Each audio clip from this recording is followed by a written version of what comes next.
हाँ जी students, welcome you back. की हाल है तुहाडा? आई होप कि तुम सब ठीक ठाक हो गए। स्टार्ट करते हैं अज का क्लास जिस असी पढ़ने वाले हाँ इंडियन इंग्लिश राइटर, बहुत ज़्यादा फेमस राइटर जिन्हों का नाम है मुल्क राज आनंद। उन्होंने बारे अज पढ़ते हाँ डिटेल्स, उन्होंने life history, autobiographies, works, novels, awards, सारा कुछ पूरी डिटेल्स पढ़ांगे। फिर इसका तुहानू MCQs प्रोवाइड करवाए जाएंगे। वो MCQs तुसी खुद सॉल्व करने का। मेक श्योर कि इन्हों के dates, months, years, places, cities, novels names, जो भी क्रिएशनस ने उन्होंने प्रॉपरली तुसी नाम्स याद कर रहे हो, 2-3 बार रीडिंग लै रहे हो, फिर तुसी ये वाले MCQs च पार्टिसिपेट करोगे। बिकॉज जो तुसी इन्हां MCQs के 2-2, 3-3 सैट्स लगा लोगे तो फिर तुहानू श्योरिटी हो जाऊगी कि तुसी इस राइटर बारे बहुत अच्छी तरह पढ़ चुके हो। तुहानू 60 to 70% चीज़ां याद हो चुकिया ने। ਜਿਹੜਾ बाकी रह जाएंगे 20 to 30% वो आप टैसट सीरीज करांगे।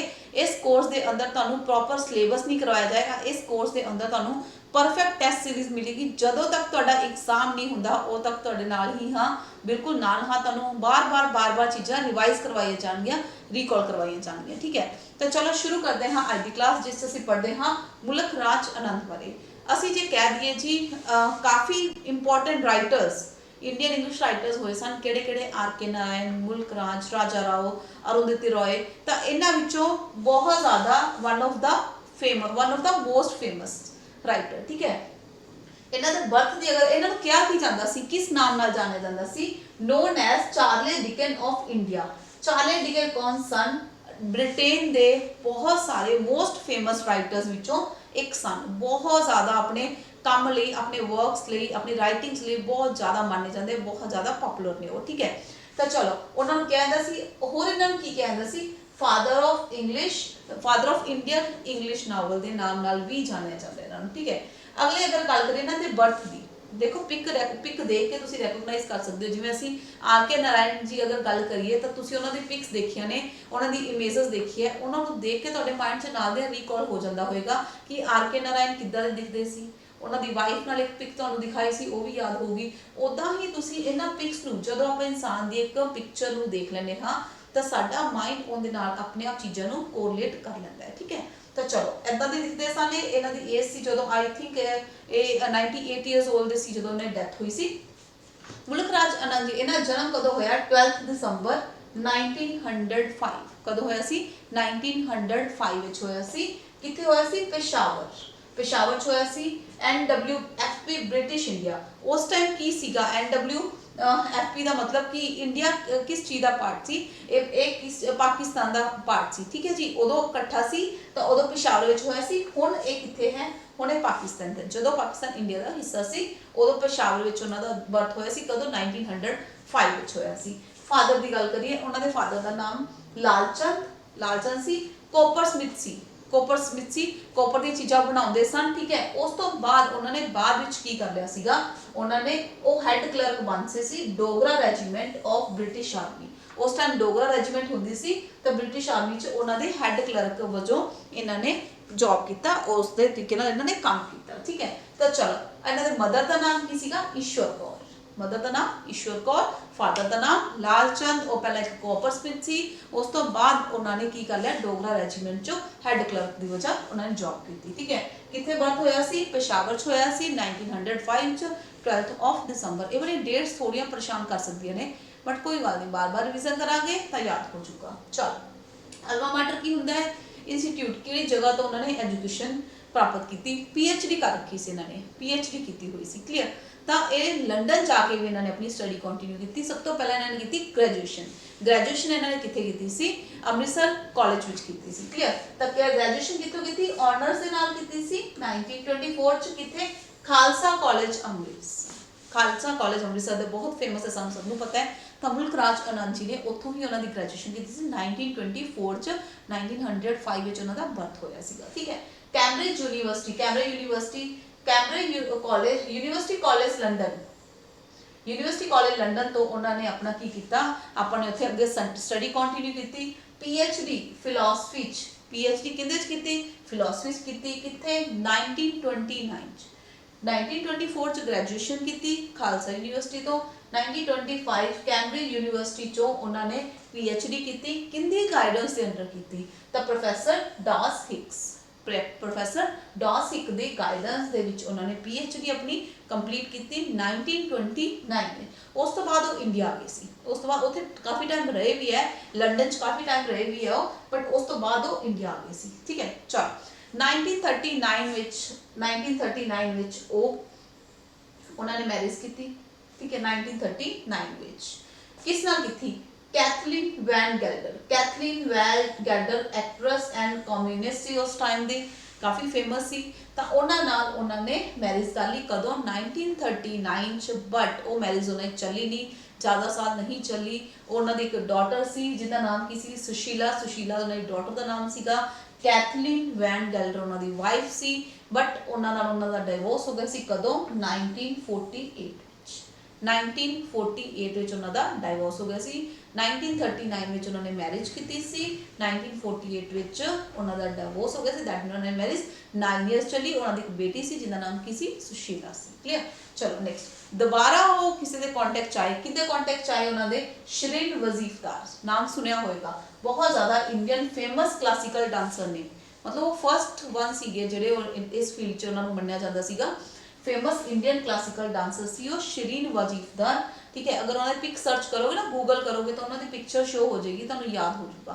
1950 में 48 में उन्होंने डिवोर्स होया। 2 साल तो बाद उन्होंने 1950 में मैरिज की ते 2004 तक उन्होंने ये मैरिज चली। इन्हों की डेथ ऑलमोस्ट लगता है ऑलमोस्ट हुई सी 2017 में। 2014 या 17 इन्हों की डेट है, आई विल रीचैक है ना। तो इन्हों की डेथ बाद हुई सी, बट उस तो पहले इन्हों का डिवोर्स हो गया सीगा। क्लीयर। तो 2004 तक ये वाली मैरिज चली सी उन्होंने। 1939 उन्होंने पहला मैरिज की। 1948 उन्होंने डिवोर्स हो गया। 1950 में उन्होंने फिर रीमैरिज की। किंदे नाल की? शरीन वजीफदार नाल की। फेमस क्लासिकल डांसर सी वो। ठीक है, उस तो बाद उन्होंने डेथ कदों होंदी है? उन्होंने डेथ हो रही है 2004 च। किसकी? मुल्क राज आनंद। मुल्क राज आनंद जी की डेथ कदों हुई है? 2004 विच 28 सितंबर 2004। कितनी एज सी उस टाइम उन्होंने? 98 ईयर्स ओल्ड, क्योंकि उन्होंने जो बर्थ होया सी, तो बर्थ आप देख सकते हैं ऑलमोस्ट उन्होंने कदों होया सी? एंड विच होया सी साल दे। देखो दिसंबर विच होया सी, वो वाला ईयर तो निकल ही गया, तो इस करके 98 ईयर्स ओल्ड सी वो। क्लियर। 1905 विच आप रिवाइज करते हैं चीज़ों को थोड़ा जा। 1905 विच उन्होंने बर्थ होया सी। कित्थे होया सी? पेशावर च, जिहड़ा कि हुण पाकिस्तान च है। उन्हों के फादर का नाम लाल चंद सी। उन्हों की मदर का नाम की सी? उन्हों की मदर का नाम ईश्वर कौर सी। उन्हों के फादर की सन कॉपर स्मिथ सन पहला। उस तो बाद उन्होंने डोगरा रेजीमेंट च as a head clerk job किया। उस तो बाद इन्होंने अपनी एजुकेशन क्वालिफिकेशन कितों लई? इन्होंने ग्रैजुएशन की खालसा कॉलेज अमृतसर। तो उस तो बाद यूनीवर्सिटी चले गए, लंडन की यूनीवर्सिटी जाके इन्होंने PhD की। 1924 1924 इन्होंने अपनी ग्रैजुएशन कंप्लीट की। 1929 5 साल इन्होंने अपनी PhD कंप्लीट की। फिर वापस इंडिया आए। उस तो बाद इन्होंने 1939 किस नाल मैरिज की? कैथलीन वैन गेल्डर नाल मैरिज की। ठीक है, जेडे कि सन एक्ट्रेस एंड कम्यूनिस्ट सी उस टाइम। ठीक है, तो इन्हों की एक बेटी हुई सुशीला। फिर इन्होंने 1948 में डाइवोर्स ले लिया। 1950 में इन्होंने रीमैरिज की। किंदे नाल? शरीन वजीफदार नाल। वो मैरिज किदों तक चली? 2004 तक। ठीक है, उस तो बाद इसनों आप हटाने क्योंकि तुहानूं नोट्स विच मिल जूगा कि 2000 आई थिंक 2004 या 17 इस तरह करके उहदी डेट है। ठीक है, तो इन्हों की डेथ कदों हुई मुल्क राज आनंद जी की? 2004 में। कितनी एज सी उन्होंने? 98 ईयर ओल्ड सन उस टाइम। क्लियर। तो चलते हैं नैक्सट। बेसिक चीज़ां साडियां हो चुकियां। हुण आ जाओ लिटरेरी करियर। लिटरेरी करियर इन्होंने किवें ते कदों शुरू किया? इन्हां दी फैमिली च एक रिलेशनशिप च एक आंटी की डेथ हो गई सी, जिन्होंने सुसाइड कमिट कर लिया सीगा। फैमिली ट्रेजिडी के नाम नाल जिन्होंने जानिया जाता है कि कास्ट सिस्टम करके उस टाइम कास्ट सिस्टम की बहुत ज़्यादा प्रॉब्लम सी। ठीक है, छूत छात जात पात ये सब कुछ बहुत ज़्यादा प्रचलित सी, तो उस करके कास्ट नूं बहुत ज़्यादा इंपॉर्टेंस दी जाती। ठीक है, तो उन्होंने आंटी की कर लिया सी? सुसाइड कर लिया सी। क्योंकि उन्होंने क्यों किया सी? उन्होंने sharing meal with the Muslim women नाल शेयर मील करने वास्ते उन्होंने सुसाइड कर लिया सी। काफ़ी बड़ी ट्रेजिडी हुई सी उन्होंने फैमिली च। इस करके उन्होंने उसके रिस्पोंस च उन्होंने अपना फर्स्ट प्रॉस एसे लिखा सीगा। फर्स्ट पोस्ट ऐसे उसे करके लिखा हुआ सी। इन्हां दा एक अनटचेबल फेमस होया बहुत ज़्यादा नावल। क्यों? इन्हां लगदा सी छूत छात दा उस टाइम छूआ छात बहुत ज़्यादा प्रचलित सी, इस करके इन्हां दा नावल बहुत ज़्यादा फेमस होया जिहड़ा कि उन्होंने लिखा सी उस टाइम। ठीक है, तो चलो इत्थों उन्हां दा लिटरेरी करियर शुरू होया सी। उस तो पहला लंडन विच भी उन्होंने काफ़ी काम किया सी। देखो जी, अगर करिए मार्क की गल, MARG मार्क की सीगा one of the first fine arts magazine, एक मैगजीन सीगा, बहुत फाइन आर्ट्स मैगजीन सीगा। ठीक है, a literary magazine based in Mumbai based एक मैगजीन सी जिहड़ा छपदा हुंदा सीगा। कित्थों बेस्ड सीगा? मुंबई बेस्ड सी लिटरेरी मैगजीन सीगा। उस तो बाद it's a quarterly Indian art magazine, 3 months बाद क्वार्टरली आंदा सी ये वाला। ठीक है, छपदा हुंदा सी। A publisher of books on the arts, एक किहड़े पब्लिशर सी की पब्लिश करदे सन? बुक्स ऑन द आर्ट्स, कला के उपर पब्लिश किया जाता सी। कौन सी इन्होंने फाउंडर? मुल्क राज आनंद इनके फाउंडर सी। मार्क की सी अगर गल करिए तो एक मैगजीन सी। ठीक है, मैगजीन वो उन्होंने फाउंडर सन। ठीक है, मुल्क राज आनंद इनके फाउंडर सन। कदों फाउंड किया इनू, कदों फाउंडर इनू पब्लिश होया सी, कदों होना शुरू होया सी? 1946 च। हुण आपां कुछ डेट्स नू रिकॉल करते हैं। हाँ देखो, 1905 विच इन्हां दा बर्थ होया सी। 1924 विच इन्होंने ग्रेजुएशन की सी। 1929 विच इन्होंने PhD की सी। किहदे च कीती सी? फिलोसफी च कीती सी PhD। ठीक है, उस तो बाद इन्होंने मैरिज की। किहदे नाल मैरिज की? 1939 विच इन्होंने कैथलीन नाल मैरिज की। ठीक है, 1948 विच इन्हां दा डाइवोर्स हो गया। इन्हां दी एक बेटी सी सुशीला। उस तो बाद 1950 विच इन्होंने वापस मैरिज कर ली। किहदे नाल? शरीन वजीफदार नाल। ये वाली मैरिज कदों तक चली? 2004 तक चली। कदों तक चली? 2004 तक ये वाली मैरिज चली। तो हुण तुहाडी डेट्स रिकॉल हो चुकी ने, कोई आप रिकॉल कर चुके हाँ। उस तो बाद द प्रोग्रेसिव राइटर्स एसोसीएशन, एक लंडन बेस्ड एक एसोसीएशन सी जिसका नाम see the progressive writers association. He was the founding member in London. He was the founding member London च इनकी शुरुआत हुई सी प्रोग्रेसिव राइटर एसोसीएशन की। उसके भी ये मैंबर जाने जाते हैं। किस टाइम किहड़े ईयर च? 1935 1935 विच इन्हां दा नावल आया सीगा। उनके बारे आप डिस्कस करते हैं आगे। तो अगर मैंबर करें वो किस चीज़ के फाउंडिंग मैंबर किस चीज़ के रहे? एक तो मार्क दे, क्लीयर, क्वार्टरली पब्लिश हुंदा सी, मुंबई बेस्ड मैगजीन सी। उस तो बाद वो कितने फाउंडिंग मैंबर सी? किस चीज़ के founding? The progressive writers association के फाउंडिंग मैंबर सी। उन्होंने होर भी बहुत लोग सीगे लंडन च, उन्होंने इसकी स्थापना की सी। तो कदों हुई सी? 1935 हुई सी। चल next one, the creation. TS Eliot बारे तुसीं पढ़िया होगा या सुनिया हो। TS इलियट मैगजीन, इन्हां दा एक मैगजीन सी। TS इलियट इन्हां दा एक मैगजीन सी, की नाम सी? द क्रिएशन, बहुत पॉपुलर सीगा। उस च भी इन्होंने अपना करियर किवें शुरू किया? उस च उन्होंने अपनी अपने शॉर्ट नोट लिखने शुरू करते बुक्स से। ठीक है, Mister Mulk Raj Anand writing career began in England London based. ठीक है, वो definitely in the late 1920s with short note on books in the creation। ਜਿਹੜਾ द क्रिएशन मैगजीन सी, इस च इन्हां दे शॉर्ट नोट पब्लिश होंदे सन, शॉर्ट नोट लिखते सन। किन्ना दा सी? TS इलियट दा। इन्हां नाल इन्हां दी काफ़ी ज़्यादा कनैक्टिविटी सी। चलो नैक्सट वन, पॉपुलर नावल्स की अगर गल करिए, मैं तुहानूं हुणे ही कहा कि इन्होंने 1935 इन्होंने बहुत ही पॉपुलर जिस करके जाने जाते हैं किहड़ा नावल पब्लिश किया सी? किहड़ा पब्लिश नावल होया सी इन्हां दा? अनटचेबल, क्योंकि इंडिया की कास्ट सिस्टम नूं, ठीक है, उन्होंने डिपिक्ट करता है वाला नावल। तो उस सब तो पहले इन्होंने की किया सी पब्लिश? द लॉस्ट चाइल्ड 1934 च आया सी लॉस्ट चाइल्ड, 1935 च आया सी द अनटचेबल। कुली बहुत ही ज़्यादा हिट, बहुत ही ज़्यादा फेमस इन्हां दा नावल है। एक बार तुसीं इन्हां दी डिटेल्स पढ़ो, उस तो जो MCQs करोगे आप फिर रिविजन करांगे, सारिया चीज़ों बार बार रिकॉल करते जावांगे तो तुहानूं अपने आप याद होंदियां रहणगियां। ठीक है, चलो उस बाद टू लीव्स एंड अ बड, काफ़ी ज़्यादा फेमस सी नावल। 1930 मतलब देखो कॉन्टीन्यूड सी। 1934, 5, 6, 7, 38 च नहीं कुछ है। 1939 the village, across the black waters 1939 च दो आए सी। एक होर चीज़, वापस चलते हैं लो 1939 ਚ ਹੋਈ ਸੀ ਇਹਨਾਂ ਦੀ ਮੈਰਿਜ। ਉਸੇ ਟਾਈਮ ਦੋ ਨਾਵਲਸ ਕਿਹੜੇ ਕਿਹੜੇ ਆਪਾਂ ਹੁਣੇ ਦੇਖ ਕੇ ਹਟੇ ਆ, ਕਨੈਕਟ ਕਰਿਆ ਕਰੋ। ਇਹਨਾਂ ਦੇ ਮੈਰਿਜ, ਜਦੋਂ ਇਹਨਾਂ ਦੀ ਮੈਰਿਜ ਹੋਈ ਸੀ ਉਸੇ ਈਅਰ ਚ ਦੋ ਨਾਵਲਸ ਆਏ ਸੀ, ਕਿਹੜੇ ਕਿਹੜੇ? The village and the across the black water. Village and ਲਗਾ ਲਓ ਵੀ 1939 ਚ ਉਹਨਾਂ ਨੇ ਮੈਰਿਜ ਕੀਤੀ ਸੀ ਵਿਲੇਜ ਚ ਜਾ ਕੇ, ਐਂ ਯਾਦ ਕਰ ਲਓ, ਇਦਾਂ ਯਾਦ ਹੋ ਜਾਊਗਾ।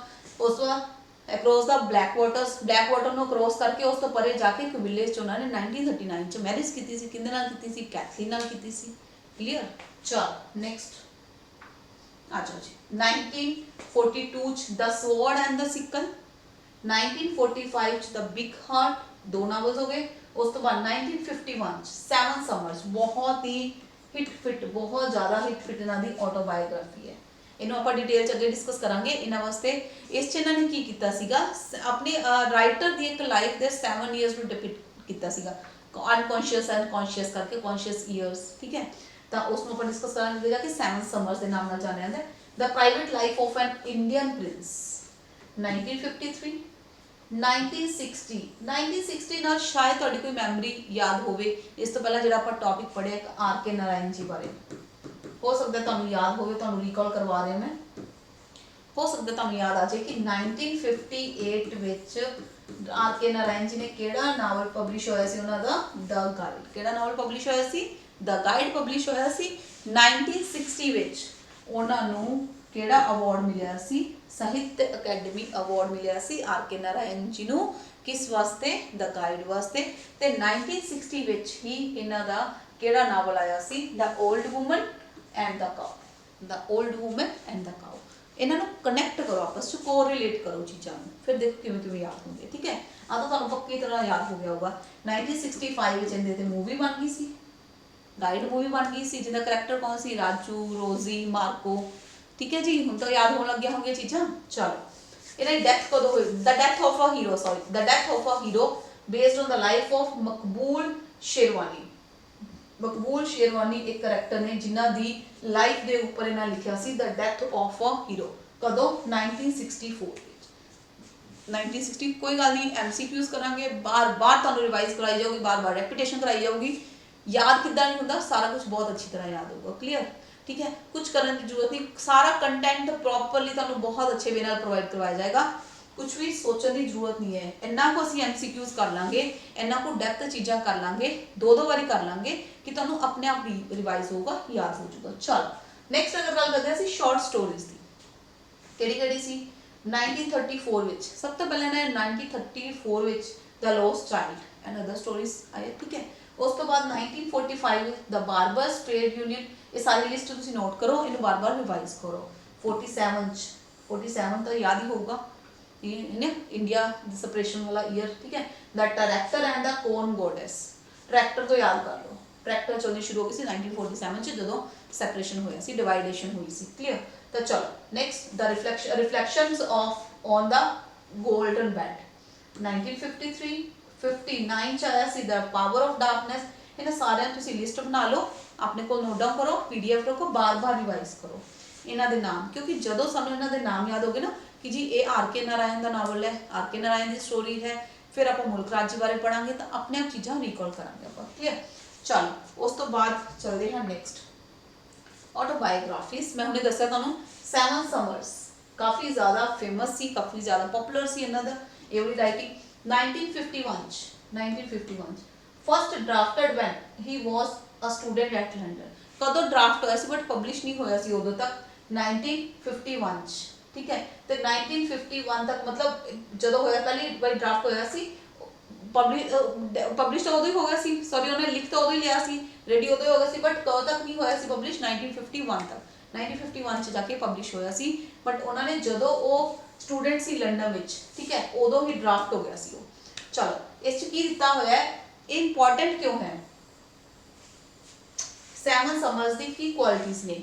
ਰੀਕ੍ਰੀਏਸ਼ਨ ਆਫ ਦਾ first 7 years of writers life. ਇਹਦੇ ਵਿੱਚ ਕੀ ਦੱਸਿਆ ਉਹਨਾਂ ਨੇ ਕਿ ਇੱਕ ਰਾਈਟਰ ਦੀ ਲਾਈਫ ਦੇ 7 ਇਅਰਸ ਦਾ ਰੀਕ੍ਰੀਏਸ਼ਨ ਕੀਤਾ ਹੋਇਆ ਹੈ। ਉਸ ਤੋਂ ਬਾਅਦ ਉਹਨਾਂ ਨੇ ਕੀ ਕਿਹਾ ਸੀ? Half unconscious and half conscious childhood. ਉਹਨਾਂ 7 ਇਅਰਸ ਉਹਨਾਂ ਨੇ ਕੀ ਕਿਹਾ ਸੀ? Half conscious and half unconscious childhood. 7 summers ਕਦੋਂ? 1959 1961 ਵਿੱਚ ਡਰਾਫਟ ਕਦੋਂ ਹੋ ਗਿਆ ਸੀ ਜਦੋਂ ਸਟੂਡੈਂਟਸ ਸਨ ਲੰਡਨ ਯੂਨੀਵਰਸਿਟੀਜ਼ ਠੀਕ ਹੈ। ਚਲੋ ਮਾਰਨਿੰਗ ਫੇਸ ਬਹੁਤ ਇੰਪੋਰਟੈਂਟ ਹੈ 1968 ਇਹਦੇ ਕਰਕੇ ਇਹਨਾਂ ਨੂੰ ਕੀ ਮਿਲਿਆ ਸੀ ਸਾਹਿਤ ਅਕਾਦਮੀ ਅਵਾਰਡ 1971 ਚ। ਆਰ ਕੇ ਨਾਰਾਇਣ ਜੀ ਨੂੰ ਕਦੋਂ ਮਿਲਿਆ ਸੀ 1960 ਵਿੱਚ ਮਿਲਿਆ ਸੀ ਸਾਹਿਤ ਅਕਾਦਮੀ ਅਵਾਰਡ। ਮੁਲਕ ਰਾਜ ਜੀ ਨੂੰ ਕਦੋਂ ਮਿਲਿਆ ਸੀ 1971 ਯਾਨੀ ਕਿ 11 ਸਾਲ ਬਾਅਦ ਉਹਨਾਂ ਤੋਂ ਠੀਕ ਹੈ। ਚਲ ਕਨਵਰਸੇਸ਼ਨਸ ਇਨ ਬਲੂਮਸਬੈਰੀ 1981 ਪਿਪਲੀ ਸਾਹਿਬ 1985 तो ये वाली डेट्स याद रखोगे आई होप कि तुम्हें याद हो जाएगा अगर करते जाओगे तो स्टैप बाय स्टैप। तो आर के नारायण जी ਨੂੰ 2000 ਵਿੱਚ ਕਿਹੜਾ ਅਵਾਰਡ ਮਿਲਿਆ ਸੀ ਉਹਨਾਂ ਦੀ ਡੈਥ ਕਦੋਂ ਹੋਈ ਸੀ 2001 ਵਿੱਚ ਕਦੋਂ ਹੋਈ ਸੀ ਉਹਨਾਂ ਦੀ ਡੈਥ 2001 ਵਿੱਚ ਉਹਨਾਂ ਦੀ ਡੈਥ ਤੋਂ 1 ਸਾਲ ਪਹਿਲਾਂ ਉਹਨਾਂ ਨੂੰ ਪਦਮ ਵਿਭੂਸ਼ਣ ਮਿਲਿਆ ਸੀ ਸੈਕਿੰਡ ਹਾਈਐਸਟ ਅਵਾਰਡ ਦਾ ਪਦਮ ਵਿਭੂਸ਼ਣ ਮਿਲਿਆ ਸੀ 2000 ਵਿੱਚ। 1960 ਵਿੱਚ ਸਾਹਿਤ ਅਕਾਦਮੀ ਅਵਾਰਡ ਇਹਨਾਂ ਨੂੰ ਕਦੋਂ ਮਿਲਿਆ ਸੀ 1971 ਵਿੱਚ। ਨੋਟੇਬਲ ਅਵਾਰਡਸ ਕਿਹੜੇ-ਕਿਹੜੇ ਅਵਾਰਡਸ ਇਹਨਾਂ ਨੂੰ ਮਿਲੇ ਸੀ ਇੰਟਰਨੈਸ਼ਨਲ ਪੀਸ ਪ੍ਰਾਈਜ਼ 1953 ਵਿੱਚ ਠੀਕ ਹੈ 1967 ਵਿੱਚ ਪਦਮ ਭੂਸ਼ਣ ਠੀਕ ਹੈ ਉਸ ਤੋਂ ਬਾਅਦ ਸਾਹਿਤ ਅਕਾਦਮੀ ਅਵਾਰਡ 1971 ਵਿੱਚ ਕਦੋਂ ਮਿਲਿਆ ਸੀ 1971 ਵਿੱਚ। ਆਰ ਕੇ ਨਾਰਾਇਣ ਜੀ ਨੂੰ ਕਦੋਂ ਮਿਲਿਆ ਸੀ 1960 ਵਿੱਚ ਇਹਨਾਂ ਨੂੰ ਕਦੋਂ ਮਿਲਿਆ ਸੀ 1971 ਵਿੱਚ। 53 ਵਿੱਚ ਕਿਹੜਾ ਮਿਲਿਆ ਸੀ ਇੰਟਰਨੈਸ਼ਨਲ ਪੀਸ ਪ੍ਰਾਈਜ਼ ਠੀਕ ਹੈ। ਤਾਂ ਇਹ ਸੀ ਅੱਜ ਦੀ ਆਪਣੇ ਕਿਹੜੇ ਰਾਈਟਰ ਮੁਲਕ ਰਾਜ ਆਨੰਦ ਜਿਨ੍ਹਾਂ ਬਾਰੇ ਅਸੀਂ ਪੜ੍ਹਿਆ 1905 ਵਿੱਚ ਇਹਨਾਂ ਦਾ ਬਰਥ ਹੋਇਆ 1924 ਚ ਇਹਨਾਂ ਨੇ ਕੀ ਕੀਤਾ ਗ੍ਰੈਜੂਏਸ਼ਨ ਕੀਤਾ 1929 ਚ ਇਹਨਾਂ ਨੇ ਕੀ ਕੀਤਾ ਜੀ ਕੀ ਕੀਤਾ ਸੀਗਾ ਇਹਨਾਂ ਨੇ PhD ਕੀਤੀ ਸੀ ਫਿਲਾਸਫੀ ਚ ਠੀਕ ਹੈ। ਫਾਦਰ ਦਾ ਨਾਮ ਲਾਲ ਚੰਦ ਮਦਰ ਦਾ ਨਾਮ ਈਸ਼ਵਰ ਕੌਰ ठीक है। ਹੁਣ क्लीयर हो गया चीज़ा रिवाइज हो चुकी है तो चलो कंटिन्यू करांगे इस सैशन ਨੂੰ ਨਾਲ ਅਸੀਂ ਕਰਾਂਗੇ MCQs प्रैक्टिस तो मिलते हैं ਅਸੀਂ next session guys okay guys take care bye bye.